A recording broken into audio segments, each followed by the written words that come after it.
ACN news में आपका स्वागत है। मैं हूं गणेश अग्रवाल और आप देख रहे हैं दमोह जिले की खबरें। दमोह जिले के प्रसिद्ध जरारू धाम में अन्नकूट कार्यक्रम का आयोजन किया गया। आयोजन के दौरान मध्य प्रदेश शासन के मंत्री प्रहलाद सिंह पटेल, मंत्री धर्मेंद्र सिंह लोधी, दमोह के सांसद राहुल सिंह लोधी, जिला पंचायत अध्यक्ष रंजीता गौरव पटेल, विधायक उमा देवी खटीक, विधायक बंडा के अलावा अन्य लोगों की मौजूदगी में यह कार्यक्रम आयोजित किया गया।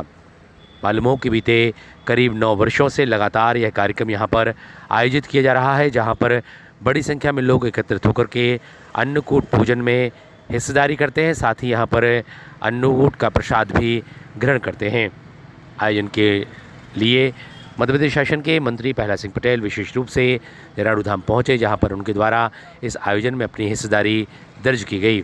साथ ही अन्य मंत्री, राजनेता तथा विभिन्न सामाजिक संगठनों से जुड़े हुए लोग भी मौजूद रहे। आयोजन के दौरान प्रशासन की ओर से जिला पंचायत के सीईओ अर्पित वर्मा भी विशेष रूप से मौजूद रहे। Bureau report, ACN news. लेकिन वहां सिर्फ दलीय राजनीति की चर्चा छोड़कर सब चर्चा हो सकती है और साल भर का रोड मैप बनता है। तो इस बार मैंने वहां पर भी प्रस्ताव रखा कि 40 साल से कम उम्र के लोगों के साथ में बैठूंगा। अब 42 साल से जो परंपरा चल रही है, उसको चलाने वालों की उम्र कितनी होगी आप अंदाजा कर सकते हैं। लेकिन जिन लोगों ने 17-18 साल की उम्र में जिम्मेदारी लेकर वो काम पूरा किया, वो ही आज तक करते आ रहे हैं। 4 गांव के लोग हैं, उन्हीं के यहाँ से कंडा आएगा, बनाने वाले वही, कोई भी मजदूर नहीं। बड़े प्रतिष्ठित लोग भी, उस गाकड़ को सेकना आसान काम नहीं है, इसलिए हाथ उठाए 40 साल से कम उम्र के लोगों के। मित्रों, आज मैं पूछ रहा था कि हमारे अध्यक्ष जितने पदाधिकारी वो कितनी उम्र के हैं। 55 साल से लेकर 68 साल की उम्र के लोग हैं जो समिति के सदस्य या पदाधिकारी हैं। 8 साल से वो काम कर रहे हैं, लेकिन ये व्यवस्था आगे तक चलनी चाहिए। वो जो अनुभव जो गोटेगांव में मैं संस्थाएं चलाता था, उसमें जब मैं कॉलेज से लौट कर गया तो सरस्वती शिशु मंदिर वो महाकौशल का सबसे अच्छा सरस्वती शिशु मंदिर है। यहाँ प्रतिवर्ष 10 से 12 लोग बच्चे बच्चियां मेरिट में आते हैं। दूसरा था सहयोग क्रीड़ा मंडल, जो उसी वर्ष मैंने प्रारंभ किया और वो भी आज 42 वर्ष उसको भी हो गए। वहाँ पर देश की ख्याति लब्ध टीमें आकर खेलती हैं उस छोटी जगह पर, लेकिन हमने सरकार से पैसा उसमें वर्षों तक नहीं लिया। जन सहयोग से वो काम चलता है और चल सकता है, जो उसका दूसरा प्रमाण। तीसरा, एक अन्नकूट की व्यवस्था हमने वहाँ पर नर्मदा जी के किनारे बनाई थी कि तहसील और आसपास के क्षेत्रों में यदि कोई बुराई है, कोई चुनौती है, तो उस अन्नकूट के समय उस पर चर्चा होती है। जो लोग सार्वजनिक क्षेत्र में काम करते हैं, वो राजनीतिक क्षेत्र में हो, सार्वजनिक क्षेत्र में हो, अन्य सामाजिक क्षेत्रों में हो, उनके बारे में भी अगर कोई टिप्पणी करना होती थी, उस बैठक में अधिकार था। सभी को दीपावली के पावन पर्व की मैं बहुत बहुत शुभकामनाएं प्रेषित करता हूं।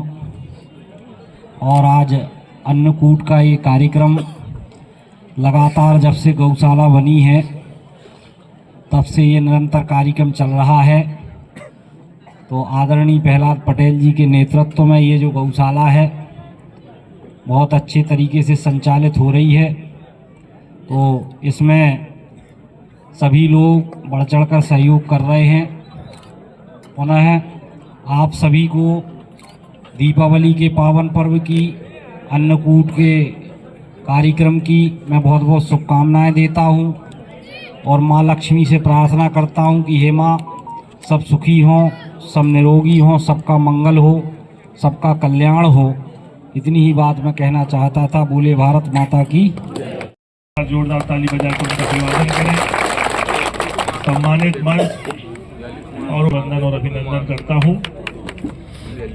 भाई साहब को बहुत बहुत धन्यवाद भी देना चाहता हूं कि निरंतर ये क्रम चल रहा है और ये कैलेंडर में एक तारीख सा बना हुआ है कि हर वर्ष जब दिवाली हो जाएगी तो उसके बाद जब अन्नकूट का कार्यक्रम होगा तो उस दमोह संसदीय क्षेत्र के सब लोग तो मिलते हैं, पर भाई साहब के आने के कारण बोहरीबंद और आसपास के जिले के लोग भी यहाँ मिल जाते हैं, तो ये बड़ा समागम हो जाता है और इसी बहाने सबका हालचाल हम लोग लेते हैं। तो मैं माँ नर्मदा से बस यही प्रार्थना करूंगा कि सुख, शांति, समृद्धि, यश, वैभव सभी को दे और ये क्रम निरंतर चले और हर वर्ष हम लोग यहाँ मिले। मैं ऐसी माई से प्रार्थना करता हूँ। दीपावली की सभी को बहुत बहुत शुभकामनाएं, बहुत बहुत धन्यवाद और सभी का बहुत बहुत आभार। पर उपस्थित समस्त सम्मान और सामने बैठे हुए गणमान्य नागरिकों का मैं बहुत बहुत वंदन करती हूँ। दीपावली के इस पावन पर्व की आप सभी को बहुत बहुत शुभकामनाएं। आज भाई दूज है, भैया बहन के इस अटूट प्रेम और विश्वास की भी आप सभी को बहुत बहुत शुभकामनाएं। मैं जरारू धाम पहली बार आई थी जब भाई साहब का पौधारोपण वाला प्रोग्राम हुआ था।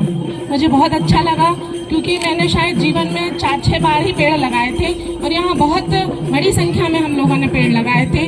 और भाई साहब का ये मानना है और हम लोगों का भी ये मानना है कि पेड़ लगाने से बस कुछ नहीं होता, जब तक पेड़ वो जीवित ना हो तब हमारी सफलता है कि वो पेड़ खड़ा हो गया और पेड़ किसी को छाया दे रहा है, किसी को फल दे रहा है। आप सभी को बहुत बहुत शुभकामनाएं। और मैं सभी से एक ही बात कहना चाहती हूँ कि हम अपने बच्चों का जन्मदिन हो, चाहे हमारा जन्मदिन हो, चाहे सालगिरह हो, कोई भी पर्व हो, कोई भी उत्सव हो, तो हम एक पेड़ जरूर लगाएं। आप सभी को दीपावली के इस पावन पर्व की एक बार पुनः बहुत बहुत शुभकामनाएं। भाई साहब ने हमें बुलाया, इतना प्यार और इस दीपावली के अवसर पर बहुत बहुत शुभकामनाएं देती हूँ और माँ भगवती से प्रार्थना करती हूँ कि आप सभी सुखी, संपन्न और समृद्ध रहें। धन्यवाद। 2016 से जब से अभ्यारण्य चालू हुआ तो भाई साहब के मार्गदर्शन में यहाँ की पूरी टीम और जो अभी हमने सम्मान किया, सही हकदार, सम्मान के हकदार तो वही है जो दिन रात यहाँ गौ सेवा और जो नर्सरी है, हम लोगों ने देखा एक एक वृक्ष लगाना कठिन है, मगर यहाँ प्रत्येक वर्ष बरसात में हजारों की संख्या में वृक्ष लगा के उनकी सेवा करना। हम लोग तो आते हैं वृक्ष लगा के चले जाते, उनकी दिन रात सेवा करना। एक वृक्ष अगर हमने तैयार कर लिया तो बहुत बड़ा काम है। और यहाँ तो हजारों वृक्ष भाई साहब के मार्गदर्शन में, यहाँ की समिति के निर्देशन में और यहाँ के जो कार्यकर्ता हैं, जो सेवक हैं, उनकी देखरेख में ये एक ऐसा अभ्यारण्य बनने को जा रहा जो हमें तो नहीं लगता कि हमारे दमोह लोकसभा क्षेत्र में कोई दूसरा अभ्यारण्य हो। कल हमारी मध्य प्रदेश सरकार जो हमारे मुख्यमंत्री जी के निर्देशन में गोवर्धन पूजा पूरे मध्य प्रदेश में हुई और हमारे चाहे मंत्री जी हों, सांसद जी हों, विधायक हों, जो भी हमारे भारतीय जनता पार्टी के प्रतिनिधि हैं, सभी लोगों ने गौशाला में जाके गोवर्धन की पूजा की। कल भाई दूज भी था, तो मैं सभी को दीपावली, गोवर्धन पूजा और भाई दूज की, क्योंकि हमारे सामने बहनें बैठी हैं, तो भाई दूज की सभी को बहुत बहुत धन्यवाद, शुभकामनाएं, बधाई। भूमि में जब हम मगरौन आते थे भाई साहब, यहाँ के किसान इस तरफ आते नहीं थे, ये बंजर भूमि थी, अब उपजाऊ हो गई, अब यहाँ लोग किसानी करने लगे। ऐसी भूमि थी, क्योंकि मैं तो उस समय मंडी अध्यक्ष भी था और यहाँ पे लगातार करता रहा हूँ। मैं मंच पर आसीन जितने भी यहाँ बुद्धजन बैठे हैं, मैं सबको प्रणाम करता हूँ। और भाई साहब को बताना चाहता था, भाई साहब ये बंजर भूमि को आपने जो आबाद किया है, ये दमोह जिले को नहीं पूरे प्रदेश को ये बड़ा संदेश दिया है। और हम सब लोग हर साल लगातार 8 साल से इस कार्यक्रम में आ रहे हैं। विभिन्न कार्यक्रमों में भी यहाँ धाम पे आते हैं। हमारे यहाँ सभी विधायक बैठे हैं, हम जनप्रतिनिधि भी यहाँ हैं। हम सबको चाहिए जहाँ भी हमारे क्षेत्र में हम जैसा भी सेवा का प्रकल्प शुरू कर सकते हैं, हमें ये प्रकल्प जरूर शुरू करना चाहिए। क्योंकि जो हमारे मार्गदर्शक हैं, यदि उनके मार्गदर्शन में अभी हम ये काम नहीं कर पाएंगे तो हम काम कब करेंगे। लगातार 8 वर्ष हो गए। मैं चाहता हूं अब की बार जो अन्नकूट का जो कार्यक्रम हो, इसके पहले आदरणीय भाई साहब हमारी और भी जितनी विधानसभाएं हैं मैं चाहता हूं वहां भी इस तरह के प्रकल्प शुरू हो और भाई साहब उद्घाटन करके फिर यहां आए और लोग बताएं कि हमारे यहाँ भी हमने प्रकल्प शुरू कर दिया है। इस प्रतिज्ञा, इस आशय के साथ कि ये अगले वर्ष ये कार्यक्रम ऐसा हम शुरू करेंगे। मैं सभी को बहुत बहुत बधाई और शुभकामनाएं देते अपनी वाणी को विराम देता हूँ। बहुत बहुत धन्यवाद। माननीय कैबिनेट मंत्री जी और हमारे जलालू धाम के संरक्षक श्री प्रहलाद सिंह जी पटेल की उपस्थिति में मैं ये प्रतिवेदन पढ़ता हूँ। 23-24 में नर्मदा घंड सेवा संस्थान गो अभ्यारण्य जलालू धाम में पहले पौधारोपण अभियान शुरू किया गया था। 28 जून 2023 को माननीय श्री प्रहलाद सिंह जी पटेल के जन्मोत्सव के उपलक्ष्य में गो अभ्यारण्य जलालू धाम में 148 पौधे रोपित किए गए, जिसमें आम, जामुन, आंवला, बेल, कुंजी के पौधे रोपित किए गए।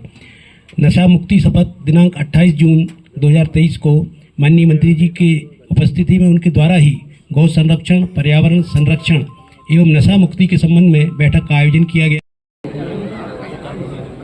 जिनने शुरुआत से देखा है तो ये 8 साल पूरे हो गए, 9वां वर्ष से शुरू हुआ। अन्नकूट का कार्यक्रम पहले वर्ष से ही होता था, छोटे पैमाने पर होता था। तब हम सबका देखने का जो था तो सबको सूखा दिखता था। आज हरियाली दिखती है, बाकी चीज़ें दिखती है, लेकिन कुछ नए काम भी शुरू किए। 2086 की संख्या इस बार गोवंश की है जो रजिस्ट्रेशन किया है सरकार ने। इस बार नई व्यवस्था ज्वार और मक्की के जो धन से हुआ है, करवी से, तो 400 टाली होने के बाद अब हम आश्वस्त हो गए कि हमको भोजन का संकट नहीं होगा। नर्सरी में 20,000 पौधे तैयार हुए हैं। इस बार का लक्ष्य 1 लाख पौधों का है। ये हम 10 लाख तक पहुंचाने में काम करेंगे। तीसरा निर्णय है कि इस बार ठंडे से कोई खेल गतिविधि शुरू करेंगे, जो तहसील स्तर की हो या जिला स्तर की हो। उस पर हम भारतीय खेलों के लिए यहाँ पर अपना खेल की प्रतिस्पर्धा शुरू करेंगे। दुग्ध कलेक्शन का काम और दुग्ध उत्पादन का काम, इसका प्रस्ताव सरकार को भेजा है, उसमें सहयोग मिलेगा तो नहीं करेंगे। अभी हमें कुछ यंत्रों की ज़रूरत है, वो प्रस्ताव हमने डाला है। सरकार देगी तो ठीक है, नहीं तो समाज से मिलकर हम उसको पूर्ति करेंगे।